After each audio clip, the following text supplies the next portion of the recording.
Hi Kyle, how are you doing? I'm good, Caitlin. How are you doing? I'm good. Before we start our session, I just wanted to remind you that this is a safe space. You can talk about anything here openly. I just needed to remind you that the only cases in which I would have to break confidentiality would be if you expressed um, any thoughts of wanting to hurt yourself or others.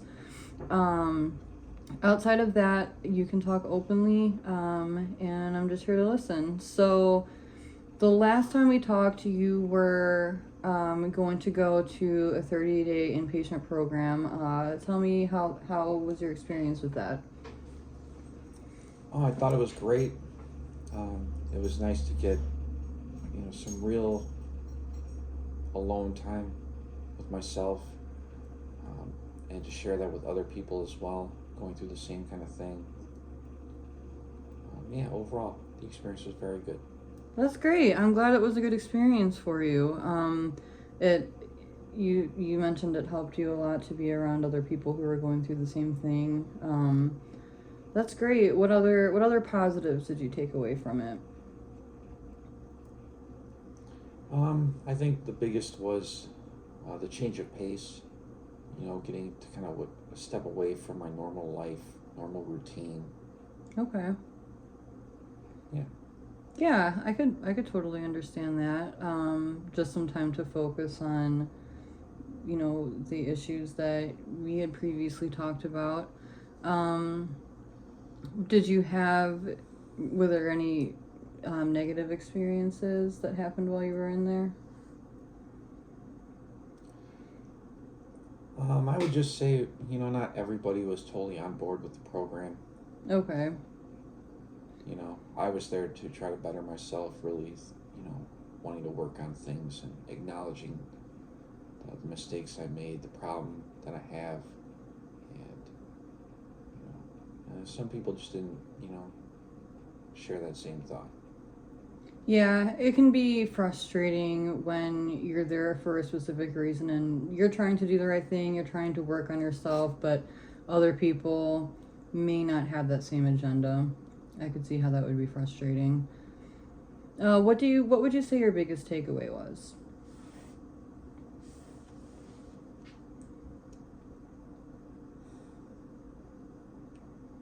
My biggest takeaway was that it was easy.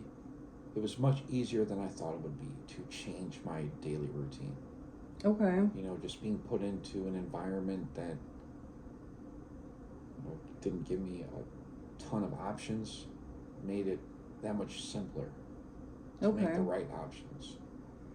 Okay. So having that guidance, having that structure made it easier to implement changes. Absolutely. Well, that's great. Um, how have you been able to maintain those changes coming out and back into your regular life? Not so great. At first, it was kind of easy just because, fresh out of rehab, um, I just had those habits kind of instilled in me. Okay. But being back out in the free world where I can make my own choices and there's unlimited options, yeah, I haven't made the best choices since. Okay. That's understandable. It's a tough transition. So it's been a little bit harder for you to maintain those changes now that, well, essentially there's kind of not anyone looking over your shoulder all the time now. Well, yeah, and it's just so easy for me to go to the store and buy alcohol. Okay. Like I can buy it at a gas station. I Yeah. can buy it within 2 miles of where I'm at right now. It's very accessible. Yeah. That is a very common challenge of alcohol in particular. It's very accessible. Um, how has your sobriety been since getting out of rehab? I mean, I would say for the first month out of rehab, it was really good, but after that, I've slipped pretty hard. Okay. Tell me what that looks like when you say slipped really hard. I mean, I can grind through the work week, fairly easily, but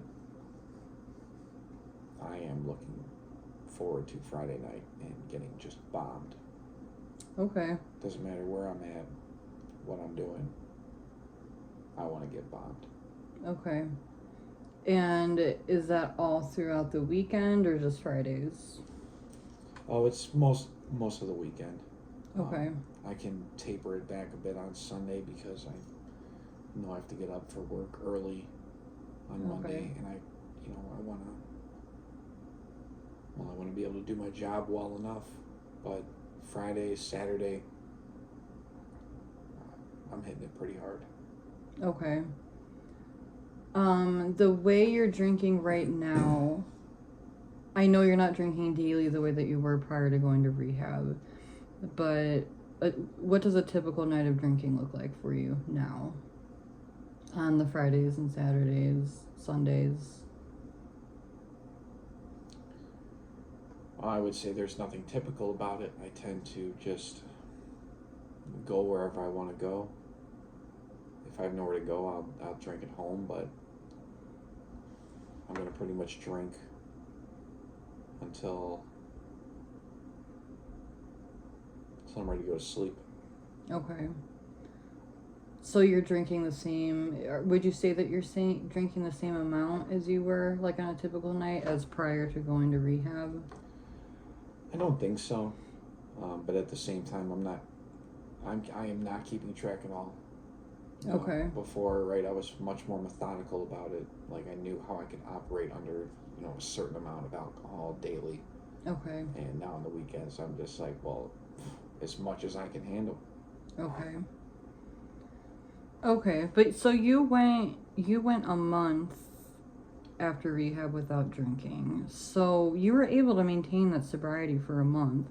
What things helped you during that time when you were out of rehab? Like you didn't have somebody watching your every move. It was accessible.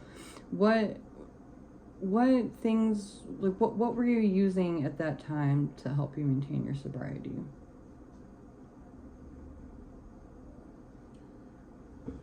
I can't say I was doing anything special.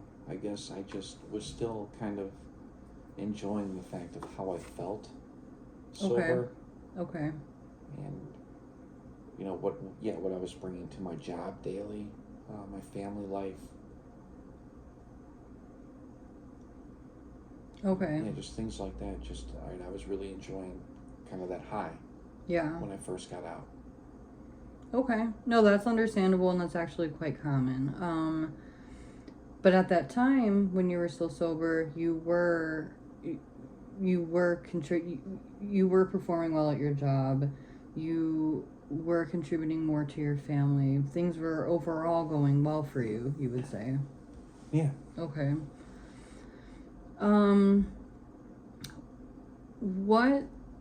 When you started to drink again on the weekends, what changed at that point? What was the tipping point for that, for you to pick up or go and buy the first drink?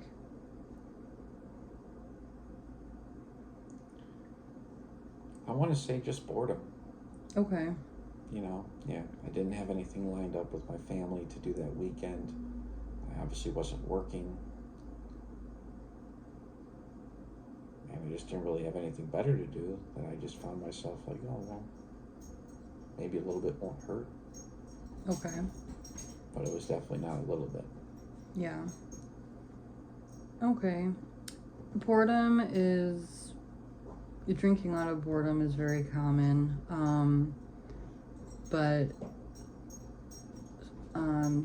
You said you just didn't have anything planned.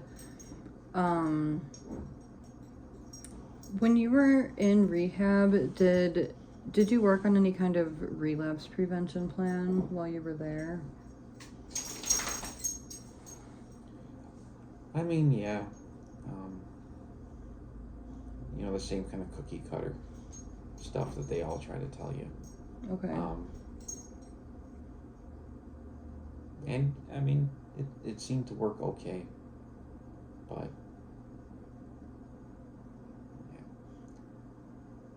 yeah. I struggled to fill the time the same way that I could when I was in rehab, and with the accessibility of alcohol. Yeah, I did not try to just have a few, have a couple. Okay. I just went right back into old habits of, yeah, let's drink a lot. So you knew that it was not going to be a couple. It was you were going to drink until. I mean, I hoped it would be a couple. Okay. Okay. Sure, I can say that I lied to myself about that, possibly, Okay. but Okay.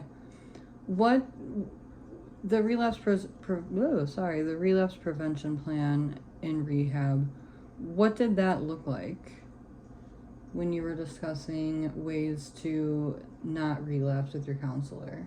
When they were telling you or giving you suggestions on how to avoid drinking? well, certainly, they were really interested in trying to help me avoid my previous triggers. Okay. You know, and I guess some of them are just easier than others. There's to say boredom is a trigger for bad habits is, I mean, everybody gets bored at some point. Yeah. Or you fill up your time with a bunch of things, and I guess I was not prepared to not be able to fill that time Okay. constantly. Okay. Like even just some kind of obligation in the morning. Yeah. Talk about, getting up for work early, right? That's a big motivator for me to, be sober. That way I can be sharp in the morning. Right. On the weekends, I don't go to church. I'm not going to go to church. Okay. There are other things I could do, but, yeah, just really kind of leaning on my family.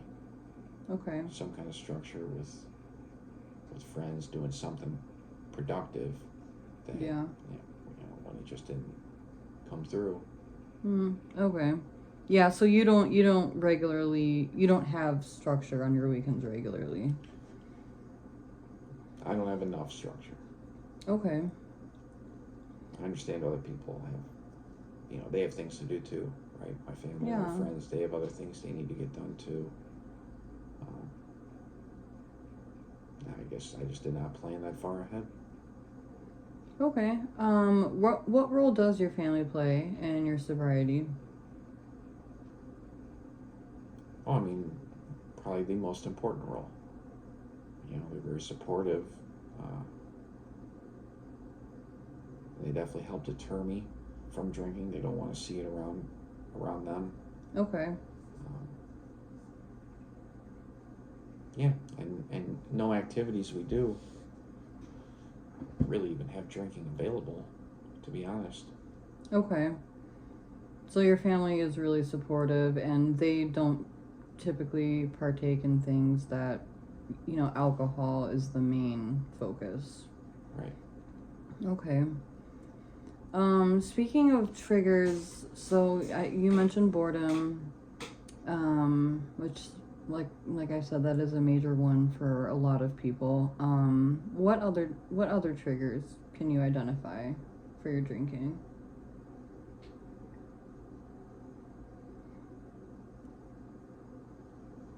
I mean, obviously the party atmosphere. That's why I don't actively try to go out to bars as much as I would. Okay. Social gatherings, kind of, but I was always very responsible with that. Okay. Yeah, and just certain people and specific settings, like a bar somewhere that, yeah, it's all about drinking there. Like, sure, some people handle or control themselves better than I do, but yeah. Okay. So the the people, the places, the things. Those are triggers for you. Okay. But I recall in our previous session, at that time anyway, you were more of an isolated drinker. Not that the people, places, and things, not that that didn't play any role at all, but at that time you were more of an isolated drinker. What has changed in that regard? Well, that's been the big reason of trying to spend more time with family and friends. Just, Okay. Kind of get out of my house. Okay. Okay, Yeah. that makes sense. Yeah. No, that's great. Yeah. Yeah. Well, having your family as a positive support system and your friends as a positive support system, I think that, that would be a good alternative for the weekends to kind of fill your time. I know that you mentioned that they have other obligations and, of course they're busy just like everybody else is, but what kind of conversation do you think if you could have with them to maybe kind of let them know that you need a little bit more support right now, especially on the weekends?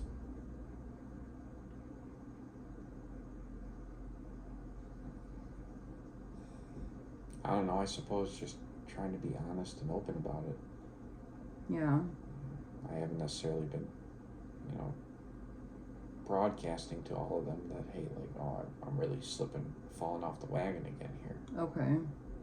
Nothing bad's happened, and I'm not going crazy, but Yeah. There's that part of me that's just worried that, right, once I've given myself an inch, I'm going to take a mile. Okay. So you're afraid that if you do let them know kind of everything that has been going on, and they offer you help, you're afraid that you might be asking for more than they can give you. No. Okay. I guess, can you clarify then what you meant by give an inch, take a mile, the comment that you made about asking your family for help? As I said it, the big thing is that if I'm not going to be open and honest with them about it and just kind of be like, oh yeah, okay, it's cool, you guys had plans, and can't make time for me, that's okay, right? Yeah. But I'm just going to do my thing then. Oh, okay. And that's where I'm worried that, okay, if I don't let them know now, if I'm not open and honest about it with them, that all of a sudden the weekend drinking is going to start leaking into the week. Okay, I understand. Yeah, what is maybe you could perceive as a small problem now could become a much bigger problem if you don't say something. Yes. Okay. I mean, that's completely understandable. That's also a lot of weight to carry on just yourself. And I know that they are a major support system for you, so if you were to have that conversation, what would you say to them?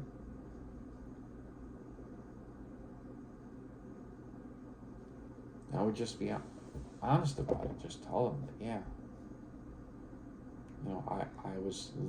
I'm leaning way too heavily on, the people that I love around me to just help me occupy my time because I can't do it on my own responsibly. Okay. Apparently. Okay. Like that's just what I'm seeing for myself, and I'm not expecting them to just drop everything they're doing. I don't know, maybe they can have me tag along a little more often with their stuff, just to keep me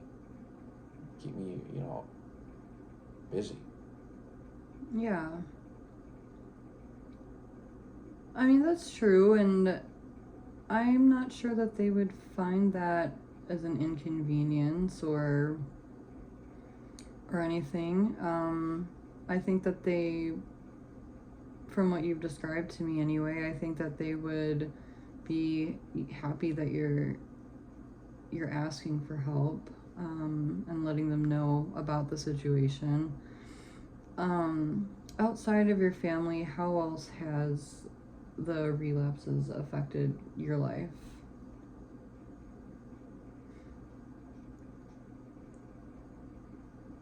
I mean, yeah, I guess socially, right?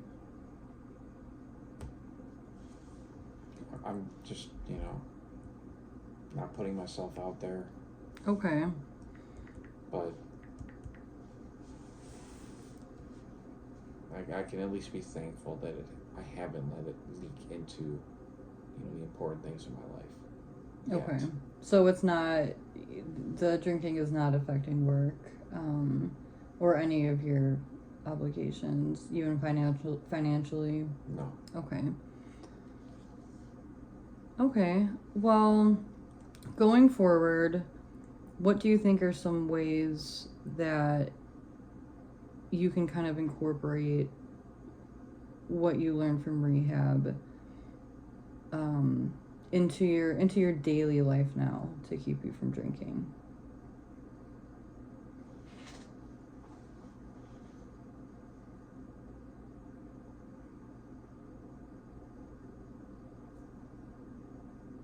I mean, it's just occupy my time, you know. Okay. That was obviously the best thing about rehab was my time was just occupied, in a very structured kind of way. Mm-hmm. Um, You appreciated the structure that I gave you. Um, I know that's kind of a loaded question. I can be a little bit more specific. Um, what do you feel like right before you start drinking? Like when you make the decision to drink, what are you feeling at that time? I usually I'd say apathy. Apathy. Okay. So you're feeling indifferent, um just not a lot of excitement. Okay. Yes. Um how about physical cravings? Are you experiencing any physical cravings? No, I got over most of those in rehab. That no physical cravings. Certainly some of the habits of like normally I would do this and I would start drinking. Okay. That took a little bit, but I'm not necessarily just falling right back into that. Okay. Since you've been drinking, how has it affected your mental health? I mean, I feel like I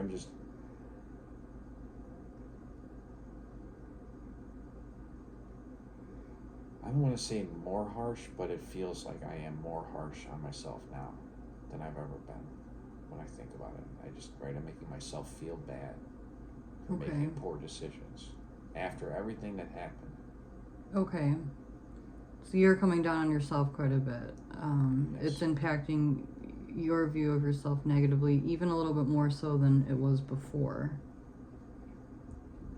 Okay.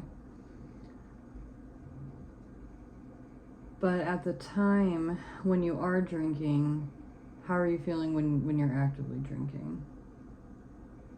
I feel pretty good. Okay.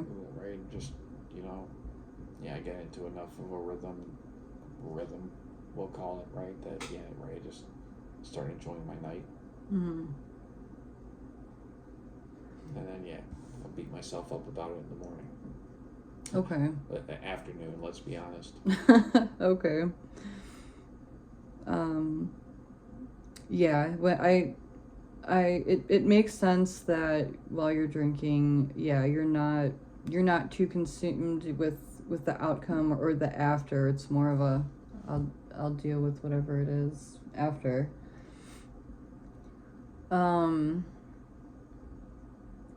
So outside of boredom, I believe in our last session you told me that work was a huge trigger. How has that been impacting your drinking, if at all?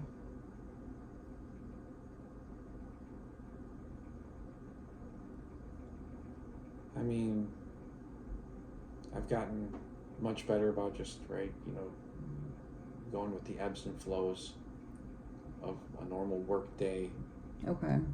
Yeah, some days are obviously, better than others. Yeah. But yeah, now I am really starting to look forward to Friday. Yeah. Yeah, like back when I was a kid. Oh yeah, The weekends. the weekends. Yeah, right. But Yeah. that's because Friday night I want to start drinking. Okay. Okay. So how about expanding? How would you feel about expanding your support group outside of just your like immediate family and friends? Like getting involved with a support group like AA or like Smart Recovery. I mean, I can't say I'm thrilled with the idea. Not that I don't think it could possibly be helpful, just that I don't know that I want to be acquaintances with people in that regard first and foremost. Like, oh yeah, how do you know this person, right? Like, oh yeah, we're trying to Okay. be sober together, right? Like, because I'm a big believer in people get together based on similar interests, Mhm. and I certainly have other interests other than drinking. Yeah. I think I'd rather try to expand to people in those other interests that I have, and Okay. where drinking just wouldn't even be part of it, and then I can separate those two things. Okay. So you feel like if you expanded your support group, you would prefer it to be with people who maybe your common interest is not, you know, the relationship that you have with alcohol. Maybe it's something entirely different and you can kind of fill your time and build a support network that way. Yes. Okay. What ideas come to mind when you say that?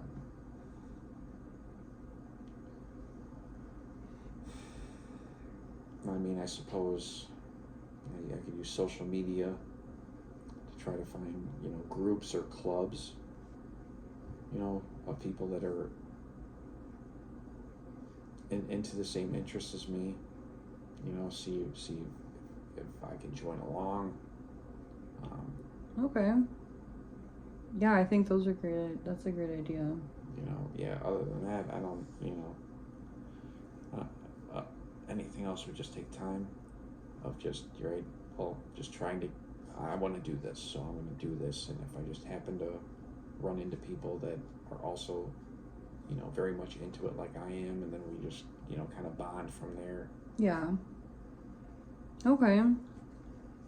Yeah, I only brought up AA because it can kind of give somewhat of a routine.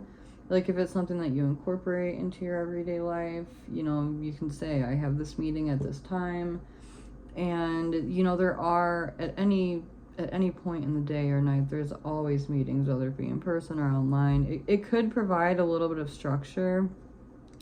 I also think it might be a good idea maybe to make a schedule for yourself that you adhere to.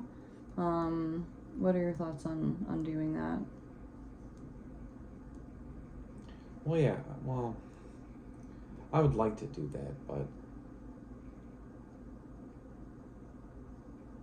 that's a lot of time to fill. Yeah. Especially on the weekends. Yeah. During the week, it's a lot easier with work.